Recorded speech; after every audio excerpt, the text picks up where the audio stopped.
Students, आज हम chapter polynomial and their factor class 9 के chapter polynomial and their factor से दो क्वेश्चन लेकर आए हैं, जिसमें हमने दो पॉलिनोमियल लिए हैं। पहले पॉलिनोमियल को दूसरे पॉलिनोमियल से डिवाइड करके हमें रिमाइंडर पता करना है। स्टूडेंट्स, हमने क्लास 8 में भी इस टाइप के क्वेश्चन पढ़े थे, जिसमें डिवाइड करना हमने सीखा था। तो चलिए हम उसका एक बार रिवाइज कर लेते हैं।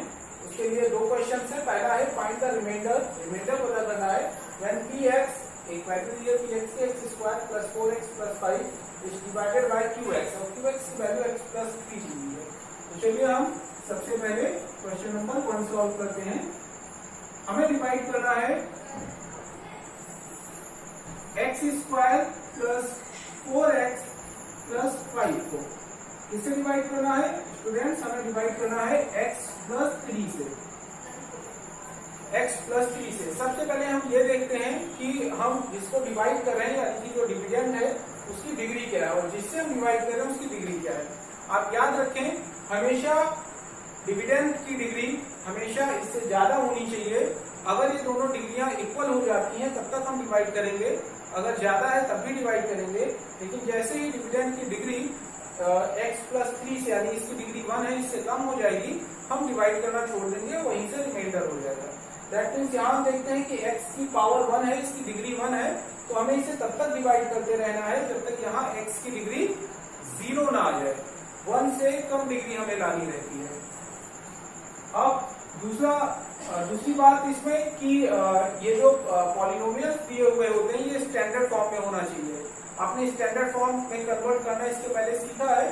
पावर के अकॉर्डिंग इसे हम स्टैंडर्ड फॉर्म में कन्वर्ट कर देते हैं अगर ये स्टैंडर्ड फॉर्म में नहीं है तो। हालांकि हमारा जो क्वेश्चन है उसमें पहले से दोनों पॉलिनोमियल्स स्टैंडर्ड फॉर्म में लिखे हुए हैं। अब हम इसको डिवाइड करना शुरू करते हैं। सबसे पहले हम देखते हैं कि x यहाँ पे लिखा हुआ है, पॉजिटिव x है, प्लस x है। प्लस x को किससे मल्टीप्लाई करें कि x स्क्वायर आ जाए? याद रखें, हमें इसके इक्वल लेकर आना है। तो x को अगर हम प्लस x से मल्टीप्लाई कर देते हैं तो x और x का मल्टीप्लाई x स्क्वायर हो जाता है। हमने यहाँ पे x लिख लिया है, यहाँ पे हमारे पास 2 टर्म्स है, तो हम दोनों को मल्टीप्लाई करेंगे। तो x और x का मल्टीप्लाई हुआ तो x स्क्वायर हो गया, और x 3x से भी मल्टीप्लाई होगा तो हो जाएगा प्लस 3 और x का मल्टीप्लाई 3x। अब हम 3x कहाँ लिखेंगे? हम देखते हैं ऊपर के पॉलिनोमियल में अगर कहीं पे x पावर 1 लिखा है तो उसी के नीचे 3x हम लिखेंगे। मुझे 4x लिखा था, इसके नीचे हमने इसको लिख दिया। अब इसके बाद हम इसे सब्ट्रैक्ट कर देते हैं। आप जानते हैं कि अगर हम पॉलिनोमियल्स को सब्ट्रैक्ट करते हैं तो सबसे पहले उनके साइन चेंज होते हैं। यहाँ पर प्लस था, माइनस हो गया, ये भी पॉजिटिव था तो निगेटिव बन गया। एक्स स्क्वायर में एक्स स्क्वायर को अगर हम सब्ट्रैक्ट करेंगे तो कुछ भी नहीं बचेगा और ये कट जाएगा। यहाँ पर 4x में अगर हम x को सब्ट्रैक्ट करते हैं तो बचेगा केवल x और पॉजिटिव x बचेगा, तो हमने सब्ट्रैक्ट करके x लिख दिया। अब इसके बाद पॉलिनोमियल के और भी जितने टर्म्स थे उसको हम नीचे लिख लेते हैं। हमने देखा हमने 2 टर्म सॉल्व कर लिया है, तो केवल एक टर्म बचा हुआ है, उसको भी नीचे ले आएंगे, वो है 5। अब फिर से हम आगे इसके अगला स्टेप जब लगाएंगे तो हम इसकी डिग्रीज को चेक करेंगे। मैंने अभी आपको बताया था जहां की डिग्री इसके बराबर होगी तब तक हम डिवाइड करते रहेंगे। अब हम देखते हैं कि यहाँ पे डिग्री 1 है और यहाँ पर भी अब डिग्री x प्लस 5 में 1 है, दोनों की डिग्री सेम हो चुकी है, तो अभी भी हम डिवाइड करेंगे जब तक यहाँ की डिग्री कम ना हो जाए। x को हम किससे मल्टीप्लाई करें कि x आ जाए? तो वो होता है प्लस 1 और x का मल्टीप्लाई होगा तो x बन जा x होता है, और x और 1 और 3 का मल्टीप्लाई होगा तो प्लस 3 बन जा 3। अब फिर से इनको हम सब्ट्रैक्ट करेंगे, माइनस हो गया, ये भी माइनस हो गया, x में x सब्ट्रैक्ट होगा तो कुछ भी नहीं बचेगा। 5 माइनस 3 इक्वल टू 2 हो जाएगा।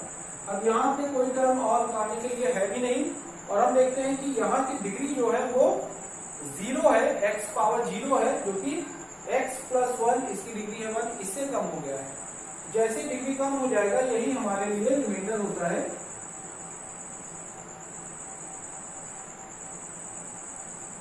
Reminder equal to 2।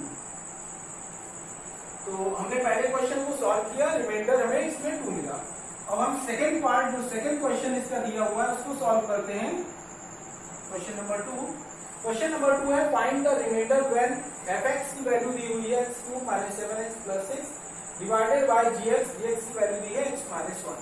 तो हमें x cube minus 7x plus 6 से डिवाइड करना है, सॉरी इसको डिवाइड करना है x माइनस 1 से। हम देखते हैं कि सबसे पहले हम डिग्री चेक करते हैं। तो जो पहला पॉलिनोमियल दिया था जिसे हमें डिवाइड करना है उसकी डिग्री है 3 और जिससे डिवाइड करना है उसकी डिग्री है 1। क्योंकि यहाँ की डिग्री ज्यादा है इसलिए डिवाइड हो सकता है, इसको हम डिवाइड करेंगे। x को हम किससे मल्टीप्लाई करें कि x क्यूब आ जाए। तो x को अगर हम x स्क्वायर से मल्टीप्लाई करते हैं, x और x स्क्वायर का मल्टीप्लाई होता है x क्यूब। अब x स्क्वायर इस 1 से भी मल्टीप्लाई होगा तो 1 और x स्क्वायर का मल्टीप्लाई होगा माइनस x स्क्वायर। अब हम चेक करते हैं कि क्या हमारे पॉलिनोमियल में कहीं पर भी x स्क्वायर लिखा हुआ है। तो हमारे जो पॉलिनोमियल जिसको हम डिवाइड कर रहे हैं उसमें कहीं पर भी x स्क्वायर नहीं है, तो x स्क्वायर को हम ऐसे ही लिख लेते हैं माइनस x स्क्वायर।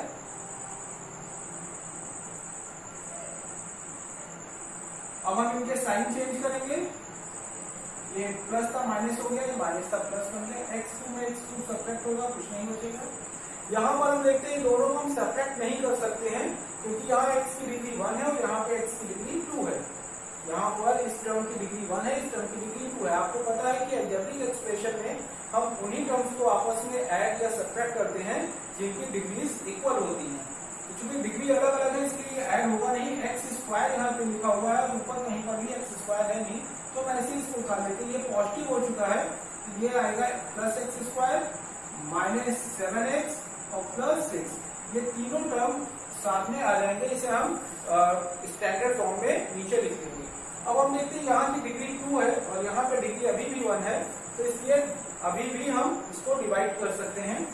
x को हम किससे मल्टीप्लाई करें कि x स्क्वायर आ जाए, तो वो होता है प्लस x और x का मल्टीप्लाई x स्क्वायर हो जाएगा और माइनस 1 और x से मल्टीप्लाई होगा तो x बचा x, that means minus x आएगा, जो कि हम इसके नीचे लिख लेंगे।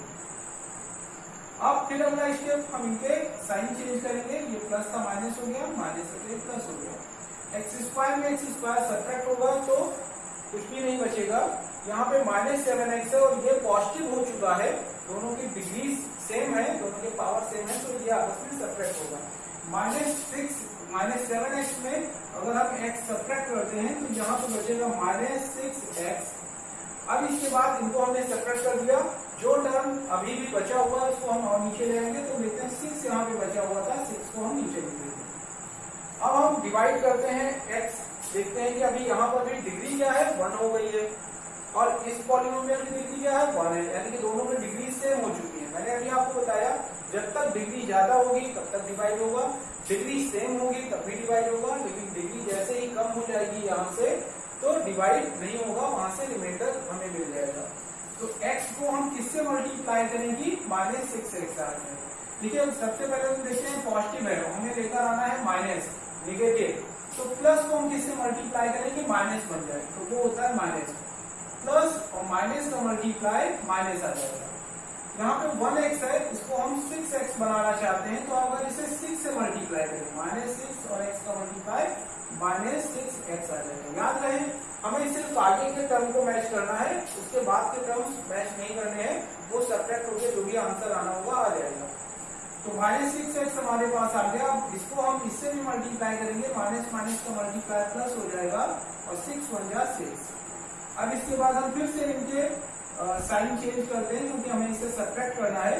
तो 6x ये निगेटिव है और ये 6x पॉजिटिव हो चुका है, याद रहे निगेटिव था लेकिन अब पॉजिटिव हो चुका है, तो 6x में 6x सब्ट्रैक्ट होगा तो कुछ भी नहीं बचेगा। और यहाँ पे देखिए प्लस 6 था, यहाँ पे माइनस 6 है, तो ये भी जब सब्ट्रैक्ट होगा तो कुछ भी नहीं बचेगा, 6 माइनस 6 0 हो जाएगा, तो यहाँ पे 0 आंसर आएगा। अब ये हमारे लिए रिमाइंडर हो गया क्योंकि अब x की पावर 0 यहाँ पे हो चुकी है।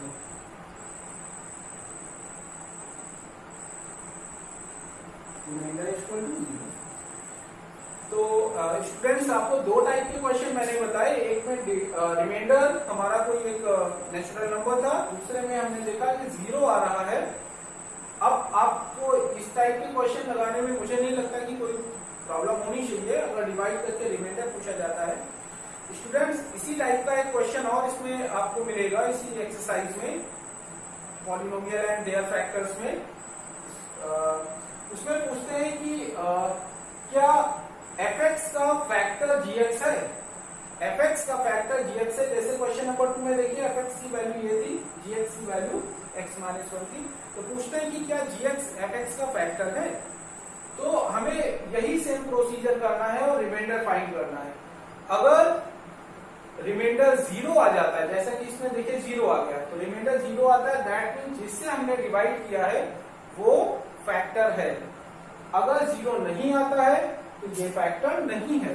जैसे हमने देखा कि पहले पार्ट में हमने x+3 से डिवाइड किया तो हमें रिमाइंडर 2 मिला। तो अगर आपसे फैक्टर के बारे में पूछा जाएगा तो आप कहेंगे x+3 is not a factor of x² plus 4x plus 5। x+3 इसका फैक्टर नहीं है। रीजन क्या है? रिमाइंडर हमें एक नेचुरल नंबर मिल गया। और इसी तरीके से अगर इसमें हम पूछते हैं तो हम कहेंगे x-1 is a factor of x³ minus 7x plus 6। क्यों ऐसा बोले? क्योंकि रिमाइंडर 0 आ गया था। रिमाइंडर 0 होगा तो x-1 इसका फैक्टर है। आई होप आपको ये बहुत ही अच्छे से दोनों क्वेश्चन समझ में आ गए। अगर आपको रिमाइंडर फाइंड करने के लिए कहा जाता है तभी आप इसे फाइंड कर सकते हैं डिवाइड करके।